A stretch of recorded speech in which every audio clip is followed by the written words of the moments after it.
दोस्तों, समय अपने रफ्तार से गुजर रहे हैं। आज 5 नवंबर हो चुका और आज का कोट्स है, do not expect love and attention, give it instead. और इन्हीं कोट्स के साथ बिहार विधानसभा का जो शोर शराबा आज शाम में थम जाएगा, ख़त्म हो जाएगा। कल डोर टू डोर कैंपेनिंग और परसों लास्ट तीसरे फेज का चुनाव होना है। मत जनता ज़्यादा से ज़्यादा दे, मैं इसे अपील करता हूँ, क्योंकि जो 54% और 51% की वोटिंग जो हो रही है वो लोकतंत्र का सही दशा दिशा दिखाने का नहीं है, क्योंकि उसमें 10-15% तो बेईमानी होता ही होता है, चाहे वो कई कारणों से होता है, वो अलग एक विषय है बहस करने का। तो 40% में 100% का मत लेना और उसमें भी 15, 20, 25, 21, 25% ले करके जीत करके 75-80% पर शासन करना, ये जो है अन्याय सा या ये जो है समझ से परे की चीज़ होती है।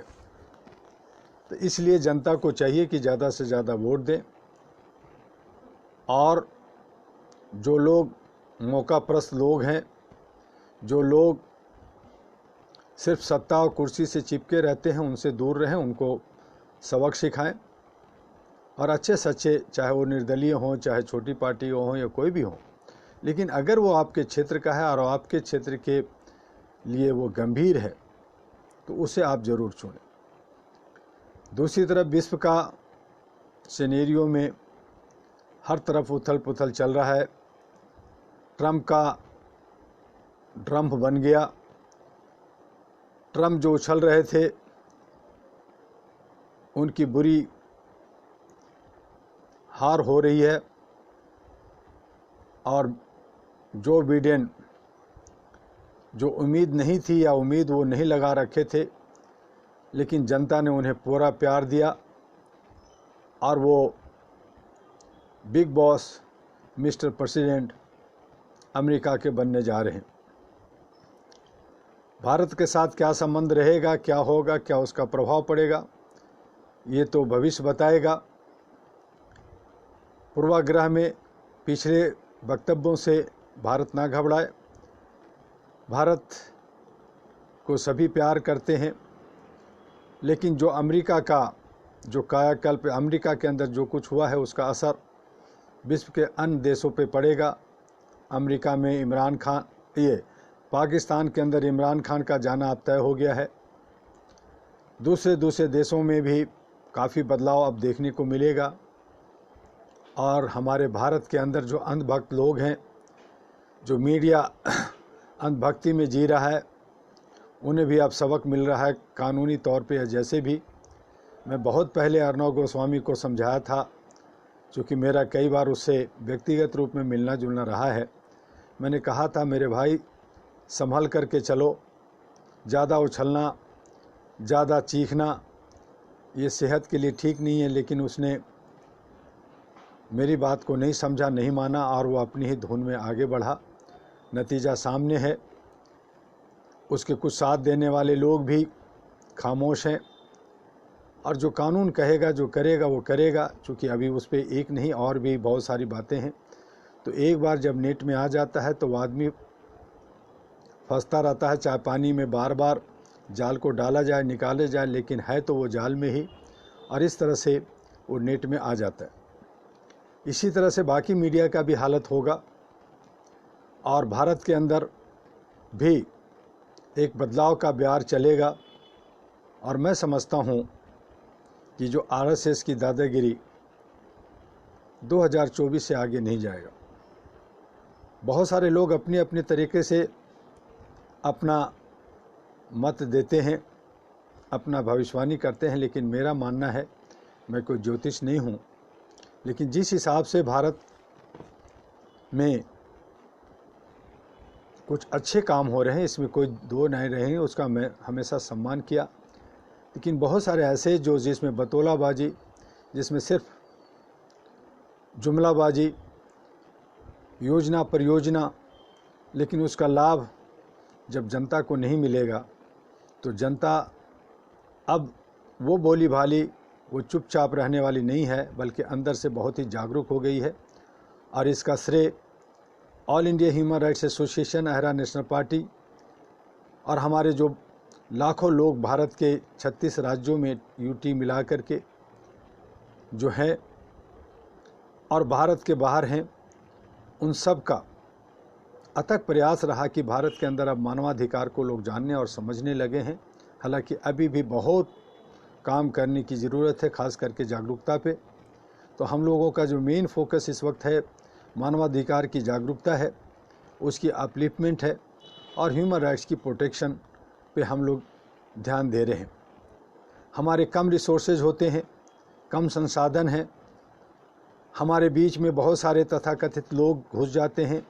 बहुत सारे लोग अलग अलग संस्थाएं बना करके हमारे मंसूबों को, हमारे उद्देश्यों को, हमारे मिशन को कमज़ोर करने की कोशिश करते रहते हैं। लेकिन उसके बावजूद अहरा अपने मिशन और विजन में आगे बढ़ रहा है और आपका इसमें स्नेह और प्यार मिल रहा है। सरकार की ढूलमुल नीतियाँ, सरकार की दमन की नीतियाँ, ये जो है मानवीय मूल्यों को कुरेदता है, मानवीय मूल्यों को रौंदता है। एक तरफ हमारे जो सरकारी तंत्र हैं वो मानवीय मूल्यों को बचाने की बात करते हैं, मानवता की बात करते हैं, एकता की बात करते हैं, राष्ट्रीय एकता की बात करते हैं, अखंडता की बात करते हैं, सभी धर्मों, सभी जातियों, सभी भाषाओं को एक साथ लेके चलने की बात करते हैं। दूसरी तरफ भेदभाव, ऊंच नीच और पता नहीं क्या क्या मन में पाल करके चलते हैं, जिसकी वजह से हमें कुछ हानि या कुछ टाइम तक हमें परेशानी तो होती है, लेकिन हम हौसला को लेकर के, एक नई उमंग, एक तरंग लेकर करके हम आगे बढ़ रहे हैं और हमारी हौसला को कोई, हमारे हौसला के पंख को कोई काट नहीं सकता, तोड़ नहीं सकता। और इसी उम्मीद के साथ आपके साथ आगे बढ़ रहे हैं। मेरे साथियों, आप सभी मानव हैं, हम मानव हैं। आप सभी मिल कर के एक अच्छी सोच कर करके अपने लिए नहीं, लेकिन अपने आने वाले जो जनरेशन है उनके लिए कुछ करें। क्योंकि हमारे जो मेरे जो बाप दादा थे, परदादा थे, उन लोगों ने जो किया उसका हम लोग भोग रहे हैं। उन्होंने जो भोगा, उनके पहले वाले उन लोगों ने जो कुछ किया था उनकी वजह से वो आगे बढ़े। और हम लोग जो करेंगे, जो बीज बोएंगे, वैसा ही फल आगे हमारे आने वाले जनरेशन, हमारे बच्चे काटेंगे। तो इन सारी चीज़ों को देखते हुए सिर्फ अपने आप में ना जिएं, अपने आप नशे में ना रहें, बल्कि कुछ न कुछ जो आपसे बन पड़ता है अपने दायित्वों का निर्वहन करें और एक अच्छा माहौल बनाएं। ये पूरा अर्थ, पूरा पृथ्वी आपका है, आप पृथ्वीवासी हैं। और ये सोच कर करके कि ये पृथ्वी हमारी है और हमारे जो लोग इसके ऊपर हैं वो हमारे भाई बहन हैं, उस प्रेम को, उस प्रिवेल को, उसे हमें आगे बढ़ाना है। इन्हीं को लेकर के हमें आगे बढ़ रहे हैं और आप भी आगे बढ़िए। हम रोज़ आपसे तरह तरह की बातें करते हैं। कल आदिवासी और दलित पे बात किया था, सुशासन और मानवाधिकार की किताब की कोर्स चल रही है। मैं थोड़ा सा आज शहरी क्षेत्रों के बारे में बात आपसे करना चाहता हूं। उसके बाद में फिर और भी अलग अलग इशू हैं, मुद्दे हैं, उस पर बात होगी। तो इस तरह से आइए हम शहरी क्षेत्रों की पे नज़र डालें। आज़ादी के बाद देश के शहरी क्षेत्र में ग्रामीण क्षेत्र की अपेक्षा ज़्यादा प्रगति हुई है। शहरों में रहने वाले लोगों का जीवन स्तर सुधरा है और प्रति व्यक्ति आय भी सुधरी है। शहरों में साक्षरता दर भी ग्रामीण क्षेत्रों की अपेक्षा ज़्यादा है। शहरों में रोजगार के भी ज़्यादा अवसर उपलब्ध हैं। शहरी क्षेत्र को देखने पर भारत में हुई प्रगति का आंकलन किया जा सकता है। बड़े शहरों, महानगरों, राज्यों की राजधानियों में ज़्यादा प्रगति हुई है, जबकि छोटे शहरों में प्रगति की रफ्तार काफ़ी धीमी है। कुछ छोटे शहरों की तो स्थिति लगभग गांव जैसी ही है। शहरी क्षेत्रों में विकास की दर ग्रामीण क्षेत्रों की अपेक्षा ज़्यादा है, परंतु ग्रामीण क्षेत्रों की अपेक्षा शहरों में विसंगतियों की कमी नहीं है। शहरी क्षेत्रों में मानवता का हनन होता है, मानवाधिकारों के उल्लंघन की घटनाएं सामने आती रहती है। महिला उत्पीड़न से लेकर बाल श्रम की बातें आए दिन मीडिया की सुर्खियां बना रहती है। यहाँ की दुकानों और फैक्ट्रियों में मजदूरों के शोषण की बातें आए दिन देखने व सुनने को मिलती है। शहरी क्षेत्रों में भी असमानता की खाई काफ़ी लंबी चौड़ी है। यहाँ पर जगह जगह पर मानवाधिकारों के उल्लंघन की घटनाएं सामने आती है। विडंबना तो यह है कि शिक्षित वर्ग भी इस संबंध में यथोचित रूप से सहयोग नहीं दे पाता। पुलिस उत्पीड़न, दफ्तरों में कर्मचारियों के साथ गलत व्यवहार की घटना भी शहरों में ज़्यादा देखने को मिलती है। महिलाओं के साथ ज्यादतियाँ अधिकतर शहरी क्षेत्रों में सुनने को मिलती है। अभी हाल ही में घटित कुछ घटनाओं ने पूरे देश को उद्वेलित कर दिया था। इसी तरह से 14 वर्ष से कम उम्र के बच्चों के साथ बड़ी बड़ी कोठियों, फैक्ट्रियों, दुकानों, कार्यालयों में भी काम करवाया जाता है। शहरी क्षेत्रों में जिस अनुपात में विकास हुआ है उसी अनुपात में यहाँ पर सांस्कृतिक मूल्यों का क्षरण हुआ है। मानवाधिकार के हनन की घटना बढ़ी है। कोई भी मनुष्य किसी भी संस्कृति में रहने को स्वतंत्र है, कोई भी परंपरा अपनाने को स्वतंत्र है, इसमें किसी को कोई आपत्ति नहीं होनी चाहिए। परंतु जब मानव तथाकथित विकसित होने के नाम पर अपनी ही संस्कृति का मखौल उड़ाता है तो गलत लगता है। कोई किसी भी संस्कृति को अपनाए, इसमें कुछ भी गलत नहीं है। संस्कृति का मखौल उड़ाना सही नहीं माना जा सकता। इसी तरह से भारतीयता के विचारों के विपरीत जाना या बोलना भी उचित नहीं कहा जा सकता। भारत में सर्वधर्म समभाव व वसुधैव कुटुंब की परंपरा रही है, जो कि मानवता व मानवाधिकारों को शोषित, पुष्पित व पल्वित करने वाली संस्कृति मानी जाती है। पाश्चात्य सभ्यता से लोग क्षणिक उन्माद के चलते उसकी तरफ खींचे चले जाते हैं। विभिन्न तरह की नशीली वस्तुओं का सेवन, एक दूसरे के खिलाफ षड्यंत्र रचना, दूसरे व्यक्ति को नीचा दिखाना, किसी का हक मारकर धन इकट्ठा करना, किसी की प्रगति में बाधा पहुंचाना, यह सब भारतीय संस्कृति में नहीं है। परंतु शहरों में आज इस तरह की प्रवृत्ति देखने को मिलती है। आदमी अपनी सुख सुविधा के लिए किसी भी तरह का सुख प्राप्त करने, ज्ञान प्राप्त करने के लिए स्वतंत्र है, परंतु नशे की गिरफ्त में आकर आनंद प्राप्त करने की लालसा मनुष्य को गर्त में मिला देती है और इससे मानव स्वयं पतन की राह पर अग्रसर हो जाता है। इस तरह की प्रवृत्तियों से मानवता को हानि पहुंचती है और मानवाधिकारों का हनन होता है। अतः शहरी क्षेत्रों में इस पहलू पर ध्यान दिया जाना चाहिए। मेरा मानना है, शहरी क्षेत्रों में जनसंख्या के बढ़ते दबाव की वजह से बुनियादी सुविधाओं पर असर पड़ता है, क्योंकि शहरों में स्थानीय प्रशासन व जनसंख्या को ध्यान में रखकर योजनाओं को बनाया जाता है। योजना पूरी होते होते जनसंख्या बढ़ जाती है। एक मकान में चार किराएदार आकर रहने लगते हैं। इससे पानी, बिजली व सीवर की लाइनों पर भारी दबाव पड़ता है, जिससे बुनियादी सुविधाओं पर असर पड़ने लगता है। ऐसे में मेरा सुझाव है कि किसी भी विभाग द्वारा यदि कोई योजना बनाई जाती है तो आगामी 15 से 20 सालों के बीच में बढ़ने वाली जनसंख्या को ध्यान में रखकर बनाया जाना चाहिए। इससे जनता को होने वाली मुसीबतों से छुटकारा मिलेगा। दिल्ली, मुंबई, पुणे, नागपुर, साथ ही महाराष्ट्र के कई अन्य जिलों में गर्मी के दिनों में भीषण जल संकट उत्पन्न हो जाता है। कमोबेश यही स्थिति चेन्नई और तमिलनाडु के कई अन्य शहरों में भी होती है। इसी तरह से उत्तर प्रदेश के कई शहरों में गर्मी के दिनों में पानी की किल्लत हो जाती है। पश्चिमी बंगाल के कई शहरों में गर्मी के दिनों जल संकट देखने को मिलता है। इसी तरह से राजस्थान के सीकर, जलोर, श्री गंगानगर, गंगापुर सिटी, बीकानेर, धौलपुर, जजमेर, कोटा, भरतपुर जैसे जिलों में भारी जल संकट देखने को मिलता है। मध्य प्रदेश के विंध्य क्षेत्र, मालवा क्षेत्र में गर्मी के दिनों में भारी संकट पैदा हो जाता है। देश के अन्य राज्यों में भी गर्मी के दिनों जल संकट देखने को मिलता है। किसी भी शहर में जल संकट, बिजली का संकट नागरिकों के लिए भारी समस्या उत्पन्न करता है। आजकल की भागम भाग भरी जिंदगी में व्यक्ति 8 से 10 घंटे मात्र घरों में रहता है। ऐसे में उसे सोने, खाने, पीने, नहाने इत्यादि के लिए सुविधाओं की आवश्यकता पड़ती है। ऐसे में जब बिजली कट जाती है या पानी नहीं आता है तो व्यक्ति विचलित हो जाता है। सुबह से ही उसकी ज़िंदगी अस्त व्यस्त हो जाती है। कुछ बिना नहाए ऑफिस जाने को मजबूर हो जाते हैं, कुछ लोग विलम्ब से ऑफिस जाते हैं।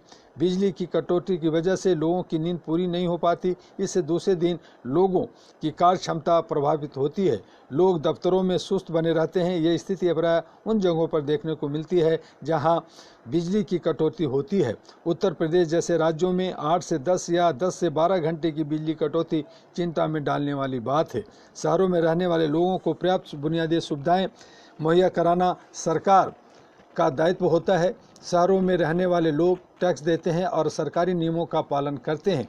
इसके बावजूद उन्हें यथोचित मात्रा में जब सुविधाएं नहीं मिलती है तो इससे उनके मूल अधिकारों पर कुठाराघात होता है और मनुष्य यदि किसी समाज में स्वतंत्रता पूर्वक न रह पाए, बुनियादी सुविधाएं न मिल पाए, उसकी दिनचर्या प्रभावित हो तो ये भी मानवाधिकारों का उल्लंघन है। अतः शहरी क्षेत्रों में भी प्रशासन को ज़्यादा सजग होने की ज़रूरत है। शहर में रहने वाले, सारी ज़िंदगी जीने वाले लोग एक तरह से देखा जाए तो मशीन की तरह काम करने वाले बन जाते हैं। उन्हें समय पर हर चीज़ मिलनी चाहिए, वरना उसकी ऊर्जा प्रभावित होती है और इससे उनका मानसिक संतुलन भी प्रभावित होता है।